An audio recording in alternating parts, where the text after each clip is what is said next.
I've got a story for you today, and it's not your typical strange, dark, and mysterious tale. No, this is about something that affects millions of veterans across our country. It's about navigating the labyrinth of Veteran Affairs disability compensation, and trust me, it can be just as confusing and frustrating as any mystery I've ever covered. But here's the thing. I'm going to break it all down for you step by step, just like I do with my other stories. We're going to dive into the 2025 updates to VA disability ratings, the claims backlog, the appeals process, and how the expanded list of presumptive conditions could finally help you get the benefits you've earned. So buckle up, because this information could change your life. Alright, so, Virginia disability ratings, these aren't just random numbers the VA pulls out of thin air, you know? They're percentages assigned to your service-connected conditions, and they range from 0% all the way up to 100%. Think of it like a scale of how much your condition impacts your daily life. A 0% rating means the VA acknowledges your condition, but it doesn't significantly affect you. A 100% rating? That's for conditions that severely impact your ability to work and live normally. Here's where it gets interesting. In 2025, the VA is pushing hard to standardize these evaluations. They're focusing especially on mental health and musculoskeletal claims. Why? Because these types of conditions can be tricky to assess. It's not like measuring blood pressure or checking for a broken bone. It's about understanding how these conditions affect your everyday life.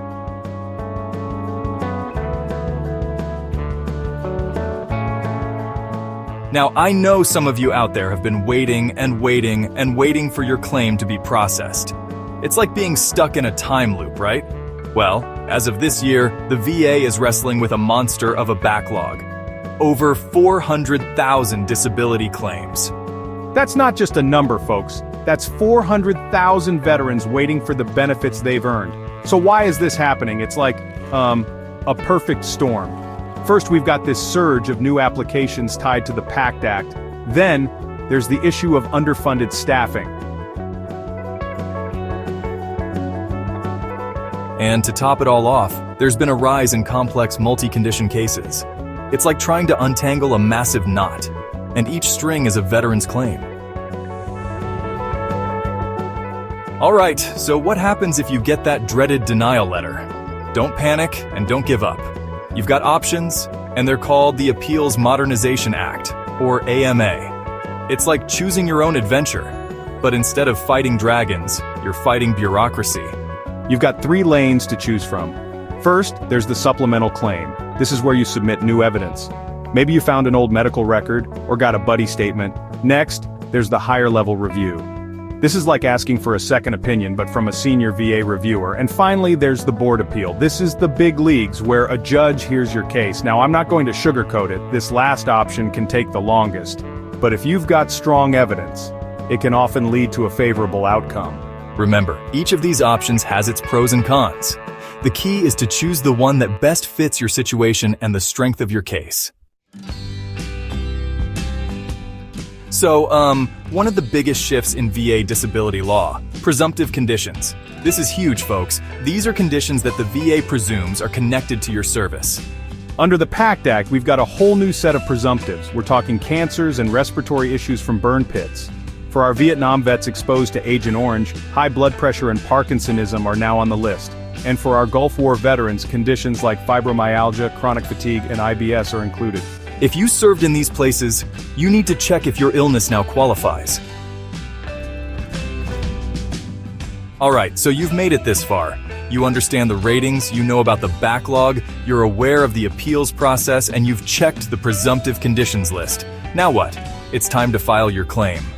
You go to va.gov, sign in with your DS Logon or ID.me, and start your disability compensation application. You can upload evidence right there or use VA's records access. But here's a pro tip. Work with a veteran service organization like DAV, American Legion, or VFW. It's free. And these folks know the system inside and out. They can be your guide through this whole process. Now, I know what some of you are thinking. I filed my claim ages ago and I'm still waiting. Trust me, I hear you. The waiting game can be brutal. It's like being stuck in limbo, not knowing if or when you'll get an answer. I've talked to veterans who filed in 2023 and are still waiting. One vet told me, "It's exhausting. Every day I check my mailbox hoping for news." And I get it. The uncertainty can wear you down. But here's my advice. Use this time to strengthen your case. Gather more evidence, get those buddy statements, keep copies of everything. Because when your turn comes, you want to be ready. Let's talk about evidence. In the world of VA claims, evidence is your secret weapon. It's like building a case for a courtroom drama, except the stakes are your benefits. You want to arm yourself with as much proof as possible.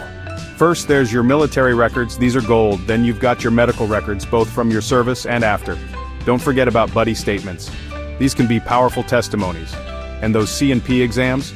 Keep copies of everything. Every piece of paper is a potential key to unlocking your benefits.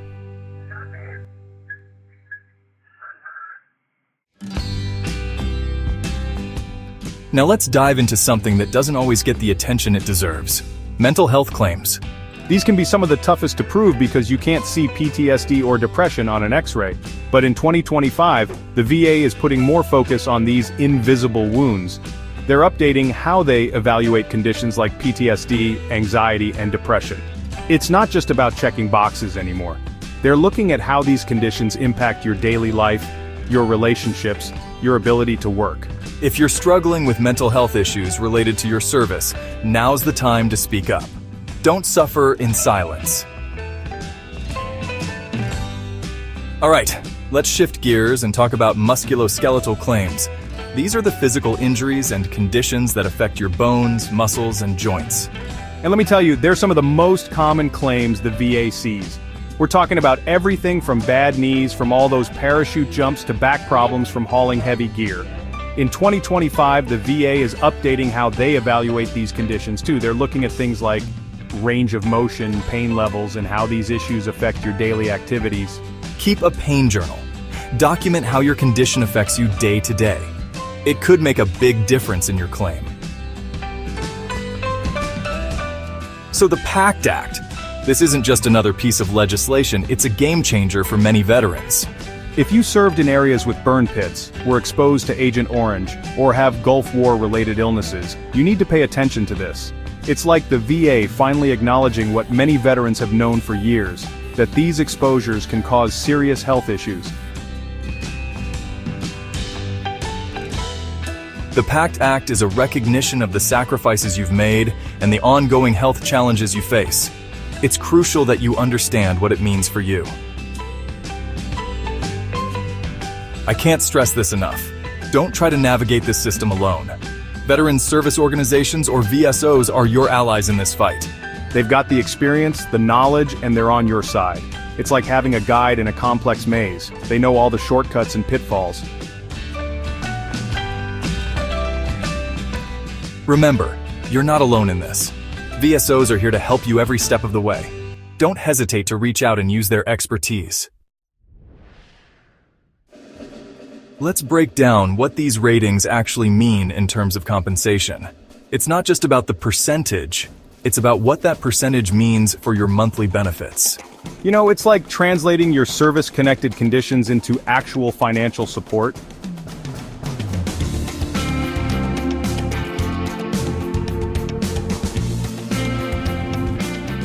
In the world of VA claims, documentation is king. Every piece of paper, every medical record, every statement can make a difference. It's like building a puzzle. Every piece matters. So keep everything, and I mean everything. You never know what might tip the scales in your favor. The world of VA disability benefits is always changing. New laws, new presumptives, new evaluation methods. Staying informed is your best defense. Subscribe to VA newsletters, join veteran groups, stay connected. It's like keeping your armor polished and your weapons sharp. You want to be ready for whatever comes next. Listen, you fought for your country. Now it's time to fight for your benefits. But remember, you're not in this fight alone. Use the resources available to you. Work with a VSO, stay informed, and never, ever give up. You've earned these benefits, and it's your right to claim them. Stay strong, stay informed, and keep pushing forward. Your service mattered, and now it's time for the country to serve you back.